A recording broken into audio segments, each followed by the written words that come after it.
Well, it's all good. Phyllis has, by popular demand, decided that she will come back and give a two-part lesson over the next 2 Wednesdays, and then come back again on the first week of January, and then she will be joining us once a month on the first week of every month to impart her wisdom. And her specialty is bringing ancient wisdom into the modern age so that we can take advantage of lifelong lessons.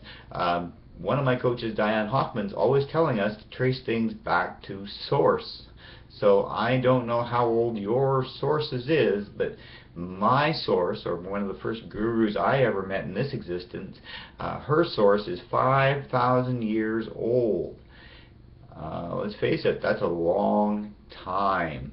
And I believe that some of these older cultures have a lot to offer us in the way of information, especially when it comes to understanding ourselves and becoming more aware of what our choices are, what our options are, how we empower ourselves, how we get in our own way.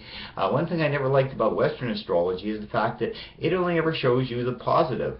You really need to look at the negative. One of my takeaways from the Guru Code was that the things that maybe weren't so publicly acceptable, the dark parts, the shadowy bits of me, were really the important pieces, because each one of those shadows hiding inside me, that young child that saw something horrific, or that person that had experiences they couldn't explain and just repressed them, when you start going back and realizing that if you take these young hands and hold them and bring them into the present, that you'll become more powerful as you start to incorporate yourself and take full advantage of everything that you are.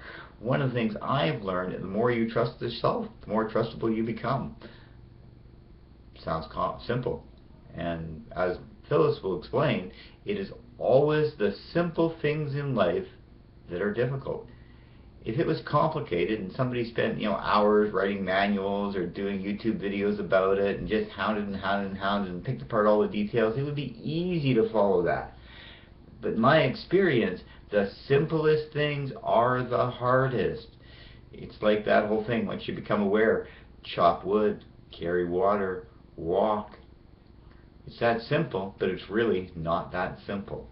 So stay tuned. Come back on Wednesday and check out Ancient Wisdom Wednesday and my mentor Phyllis Chubb, as she shares some 5,000-year-old traditions that will help you get in touch with your natural energy cycles so that you can be your best you when you want to be.